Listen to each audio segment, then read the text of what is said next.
Bakit Totoy, mas gusto mong magtinda kaysa manghingi ng pera?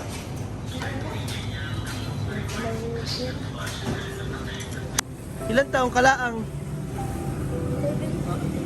11? Sipag mo naman Totoy. 11 pa lang ay paghahanap buhay ng nasa isip mo, no? Wala na kasi po akong magulang. Ha?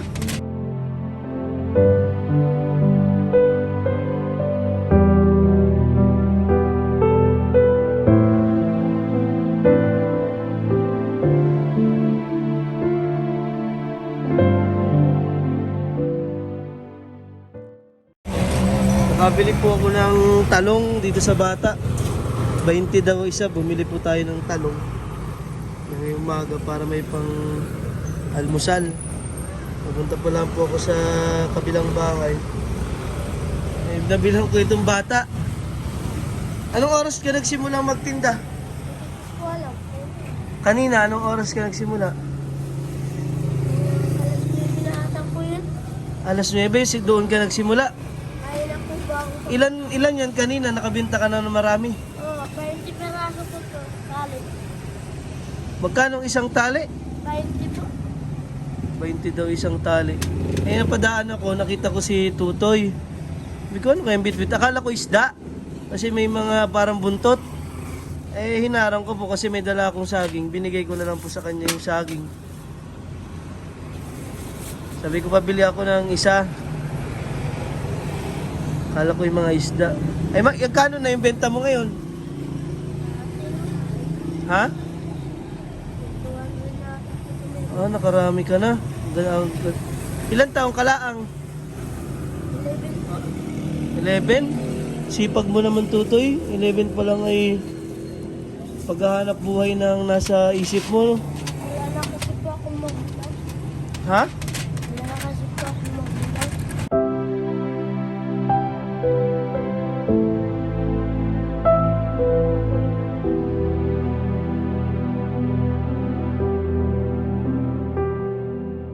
Sino na nag-aalaga sa'yo? Iyahin ko po. Wala na daw po siyang magulang. Kaya ikaw na ang bumubuhay sa sarili mo. Bakit na wala yung magulang mo? Ay, namatay po siya. Namatay po. Ay, pero... Yung tatay ko po, bago po mamatay daw, buntis na daw po. Nanay ko daw po, bago daw po mamatay. Ay, nanganak daw po ako. Tumakal daw po. Mga ilang daw araw. Hindi namatay na daw po. Namatay din si mama mo. Akala ko iniwan ka. Namatay pala ang mga magulang mo. Araw-araw ka nagtitinda ng talong o iba-iba yung natinda mo ka? Nalako mo. Talong po nagtalong minsan po yung rambutan. Saan ka dito nakatira? Morintibil po doon po yung sa may location. Doon ka nakatira sa relocation.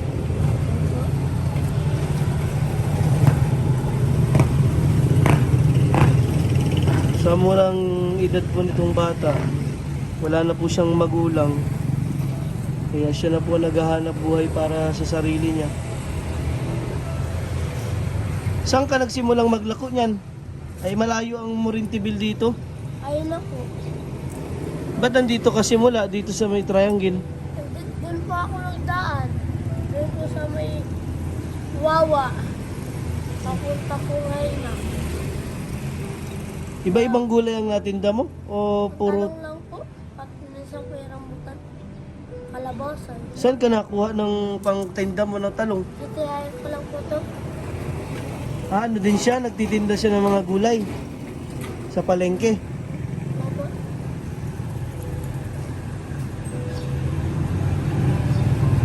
Napakasipag po ng bata. Ang init dito. Nakita ko siya sa daanan.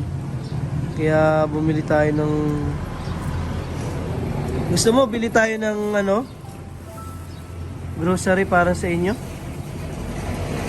Saan ba punta mo ngayon? Saan pa? Para maubos na yan. Papunta ka ng palengke. Pilot po ako magala ko sa loob ko ng pilot. Hindi ka ba naiinggit yung iba may mga magulang pa? Hanggang anong oras ka naglalako niyan, Tutoy? Hanggang tanghali po, hanggang maubos po. Hanggang maubos sa isang araw, magkano kinikita mo?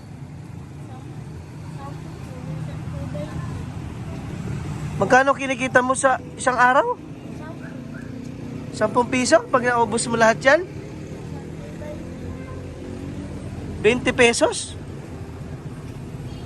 Magkano ba ang kita mo sa isang tali? Wala mo, naubos lang po talaga. Pag naubos mo yung 20 pirasong ganyan na tali, 20 piraso, tapos 20 pesos ang isa. Pag naubos mo yan, magkano lang nakukuha mo sa tubo? 20 po, minsan po. 20 laang? Ay, itabi mo na yung binayad ko sa'yo dahil yun ay sobraan. Sa iyo na yun.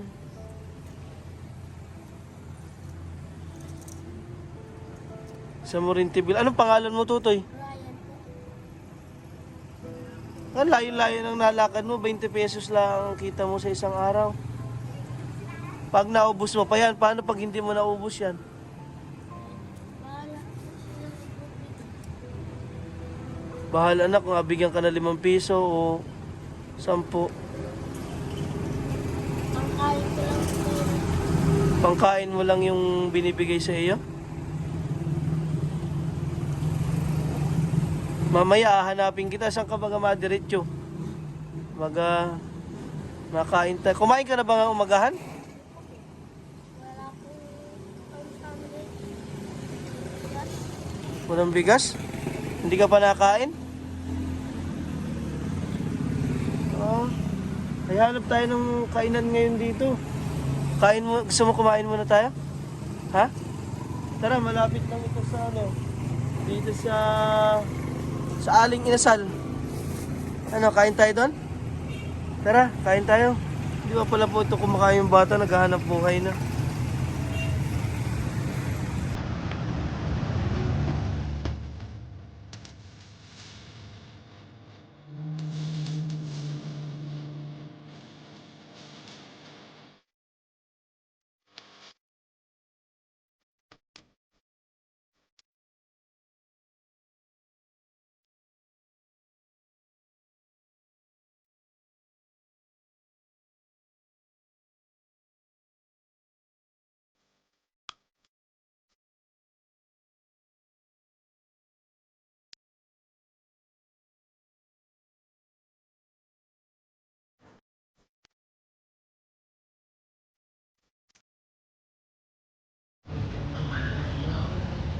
Kumain po muna kami dito sa Aling Inasal. Dahil hindi pa po kumakain tong bata. Naghahanap buhay na siya. Wala pa siyang kain. Ang init pa naman po sa labas. Busin mo na, Tutoy.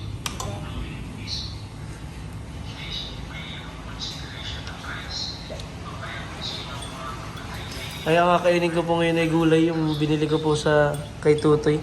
Kay Tutoy Brian, yung talong. Ayaw ko na magkarni. Gulay muna ako. Dahil galing po tayo sa trangkaso.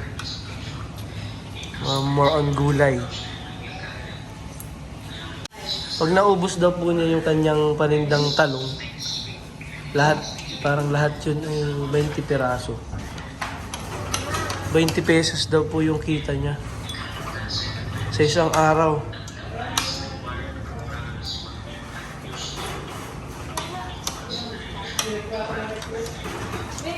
Tatanungin natin yung bata bakit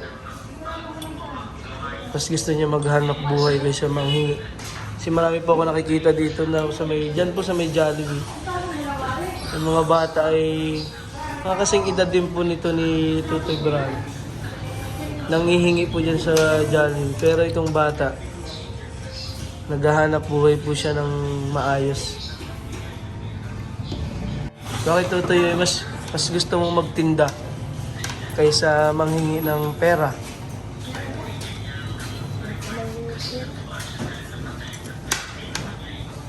Ayaw daw niya manghingi po ng pera. Bakit mas gusto mong ganyan? Mas gusto mong magbenta? Kasi mas mahirap yan. Mabigat yung dala-dala mo. Hindi ba sumasakit yung leg mo? Hindi na po. Sobrang bigat ng talong na yan. Ay, damit na ako din sa loob ng sombrero. Hindi, nakakahanga lang tong bata. Eto na. Naka 10 rice pa yung bata. Nakailang rice ka na, Toy? At 3 lang daw. Sobrang gutom. Yan.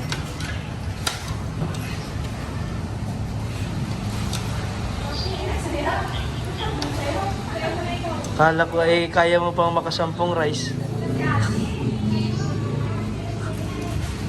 Ang lakas ng bata 3 kanin po ay saglit lang. Baka hindi mo na kayang maglakad yan, ha? Kaya ko po. Abayaran ko na lahat yan ng talong mo para ikaw ay ipamigay na lang natin yan. No? Bayaran ko na lahat para wala ka ng bitbitin. Okay lang, okay ba yan sa'yo? Ibabayaran na po natin lahat yung ano. Ilang piraso ba yun? 1, 2. Mga 7 pa atay na. Bayaran na po natin. Malayo maglakad. Para hindi na siya lumayo. Sobrang init po ngayon. Kaya bayaran na natin yung kanyang mga paninda. Tara, Totoy, bilangin na natin yung talong.